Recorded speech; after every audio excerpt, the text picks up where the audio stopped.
Hey peeps, what's going on? Nicole Cooper here, actually recording this video from my truck. Today is, what is today? It's the 9th, April 9th, and this is my daily vlog. I actually just downloaded this cool app on my phone called YouTube Capture. This is pretty cool. Let's see how it comes out. But you know what? Today was one of those days where I had cabin fever and I couldn't sit in front of that computer anymore. For those of you who don't really know me, don't know my story, you're just starting to follow me, pretty much for the past 2.5, almost 3 years, really 2.5 years, since 2011, late 2010, 2011, I have been home in the house being mommy and being wife and recently having, went through two pregnancies, lost one baby, and just recently I have my other one. He's one now. But I've gone through that in the past couple of years, and we live in a city where we don't know anyone. My husband's coworkers, we're good friends with our neighbors. But pretty much, we have a couple of people that we've met here and there, but we don't really have a support system in this city. So I'm pretty much on my own, and it's just me and my husband, really. And anytime we need help, we're pretty much paying for it. So we're at a point where it's just us. And for the most part, my husband, he works kind of crazy hours where he doesn't get home till late at night, later in the evening. By the time we're putting the kids down. So I've been doing a lot of in-home stuff, domestic stuff. And it just so happens that I work this business that I'm able to, I make the kind of money that I make, but I don't have a life outside of mommy and wife. And so every now and then it can get very frustrating because, I might work. I have a schedule, of course. So from 9 to 2, I'm working. I might be dealing with phone calls, working on projects, doing my income producing activities and stuff like that. And then 2 o'clock hits, I'm in the kitchen prepping dinner, cleaning, organizing, doing whatever I need to do. And I'm picking the kids up by 4:30, 5 o'clock. And pretty much that's my routine day in and day out. Weekends, my husband works on Saturdays, so it's just me and the kids. And then Sundays, we're off to church, and then it's kind of pretty much washing hair and getting kids prepped for the week for school, and then trying to organize my business. So I've lived this pretty mundane day in, day out, do the same thing every single day, pretty much carrying the burden by myself. We don't have grandma or aunties or uncles or cousins or anybody around to come take the kids and give them a break. So for the most part, guys, my life is nonstop, being mommy and wife, and no outlet, no real. I have a couple of girlfriends I've met here, but not really strong relationships where it's consistently getting out and having social interaction. So for the most part, I don't have a life outside of working and outside of, my domestic duties. And it can drive you insane a little bit. It can get pretty frustrating when you're used to being social butterfly and hosting events and seminars and all this stuff. And with the vision that I have, there's so many things that I want to do that I told my husband, I feel like I'm a butterfly that's caged in a jar and the top is screwed on top. And I'm flapping my wings in this jar, and I keep butting my head up against the cap. And I'm just kind of ready to break through. I'm just getting frustrated. So pretty much we're getting close to leaving, and I cannot wait because for the most part, this city just isn't a good fit for ideally where we want to be and what it is that we want to do. And it's been I would say since we've moved here, I think my girlfriend told me these words. One of the girls that I met here, we became really good friends. She's no longer here. My two good friends that I had here, they both moved, one to Dallas, one to Kentucky. But she said to me, she said, it's like this city has killed your soul, or it's killing your soul. Because she saw me when I first got here, how I was traveling all over the world and stuff like that, and doing a lot of stuff. And then all of a sudden I became, just domesticized, or whatever the heck the word is. But she said that to me because she saw me go downward, just in this downward slope of in a depression. You guys know I went through postpartum depression, and I wouldn't be surprised if this city had a lot to do with it. But for the most part, every city has a personality, and this is a city of complacency. This is a city where I feel like Memphis is 50 years behind where life really is. Pretty much we're still in the 70s, late 60s, 70s here in Memphis. They're trying their best to change it. but it's a city where a lot of people don't desire change. They like things the way that they are. So pretty much if you come in and try to make changes, you get a lot of opposition. And so it's just one of them places where I don't fit in. My personality doesn't fit in here. I'm weird to a lot of people because it's very, either it's very poverty stricken, or for those who are affluent and successful, their professions are corporate. It's a lot of successful doctors and lawyers here.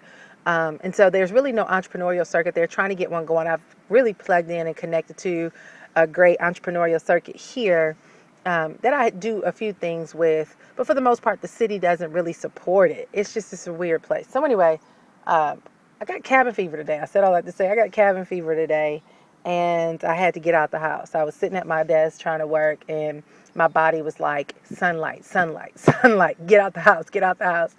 And so I didn't want to go. I feel like every time I leave the house, sorry, I'm in a parking structure, but I feel like every time I leave my house, I'm spending money. And I didn't want to go shopping and spend money. I didn't want to go to the bookstore. I didn't want to go to Starbucks. I do that stuff all the time. I really desire to go help somebody. I was like, maybe I should go to an assisted living facility and go sit with some elderly people and just talk to them and be their companion for the day. Or maybe I'll go run some errands for some elderly people. Or maybe I'll go find a battered women's shelter and go volunteer. Or maybe I'll just go do a good deed for somebody. And the crazy thing is, I pulled over to the side of the road, started looking up for nonprofits or assisted living facilities and somewhere to call, and couldn't find anything. So I called my husband and said, well, maybe I'll go work with some of the kids. And pretty much he suggested not to do that today. So I ended up at the mall. Ended up buying some stuff for my kids. And it's not really what I wanted to do, but there's not too many outlets here. I mean, my mother told me to go hug a tree. She told me about a story.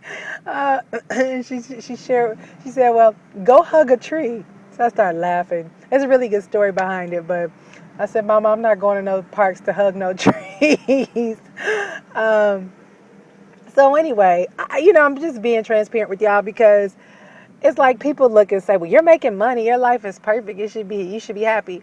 You know what true happiness is? True happiness is experiencing the love of family and friends and having that in your access, within your reach on a consistent basis, and really experiencing the presence of other people that you enjoy. That is real success. That is the essence of life. There's a lot of wealthy people who hate their lives. There's a lot of wealthy people who commit suicide because they're lonely, they're depressed, they acquire all these things and realize that yearning and desire in them for what they thought it would do, it doesn't happen. And I've come to realize at the end of the day, I'm not really about stuff. I'm really about impact and relationships and love. Like, it sounds so cliche-ish, doesn't it? But you know what, guys? It's true. It's really, really true. The more and more I go through life, the more I realize the power of those relationships and getting a good laugh with somebody. A couple of weeks ago, I was in Atlanta hanging out with one of my best friends from college, Tanya LaShawn Jackson. And Tan and I are like two silly girls when we get together, two elementary school girls that can't stop laughing. And I was going to Atlanta for a mastermind, and she picked me up because I took the mega bus, and she picked me up about 1 o'clock in the morning. And we get back to our house, and we're just laughing and playing catch up. And we laughed till like 5:35, 45 in the morning. And I had to be right back up at 6. So I got about 15 minutes of sleep. But I told her, I said, those laughs that I had with you, girl, they lasted me for, months. Because I'm still laughing at that night and the joy that we had being together and just being free to be you and no facade and no expectations, just having a good time. So, you know what? That's what life is all about, guys. If you have good friends and good family in your life, cherish it, love them, appreciate them, because that's really what it's all about. So that's today's vlog, y'all. I'm really looking forward to Chicago. I ended up just shopping today for Chicago. Next week we got our Empower Network event in Chicago. And if you're on our team, I really, really want you to come because it is that moment to laugh and spend time and get to know each other and embrace human touch. Internet is great, but you can't touch and connect with people the way that you can when you get to these live events. So get to the live event and look forward to seeing y'all next week. And, hey, this is just one of those let's chat over coffee conversations that we're just not face to face on, chatting over coffee. So anyway, I got ahead to get my kids, pick up the kiddos, and we're not going home either. I guess I'm gonna take them to the park, and because they get cabin fever too, they hate sitting in the house because that's all we do, you know. It's crazy when you don't have nobody coming to your door to come hang out at your house. Um, you don't have other families and kids coming and they're running through and having a good time. And my kids are frustrated with this isolated life. I can't wait to break free. At this point, y'all, I'm serious. I told my husband, I don't need no big house. I don't need no fancy car. Just give me Wi-Fi, hot water, and a passport, and let's go. I'm so ready to just travel the world and go experience other cultures and get to know other people and serve in ministry and help feed kids who can't eat and help clothe kids that don't have clothes and help hold babies whose parents might have died of AIDS. That's kind of the kick that I'm on right now. I'm on this whole... I don't know. I don't know what this is, but I'm changing. I am changing. My appreciation for life has nothing to do with things, seriously. I was just telling my neighbor that today we were talking, and she was like, Nick, live it up. Do what you want. I said, what I really want is to create life experiences. I want to create memories. What matters to me right now is getting a lot of pictures and creating a lot of scrapbooks so that my kids can look back on their lives and see the beautiful life that they've had, the experiences that they've had. Because really, guys, when we're all dead and gone and our day to leave this earth is over, there's nothing left behind but pictures.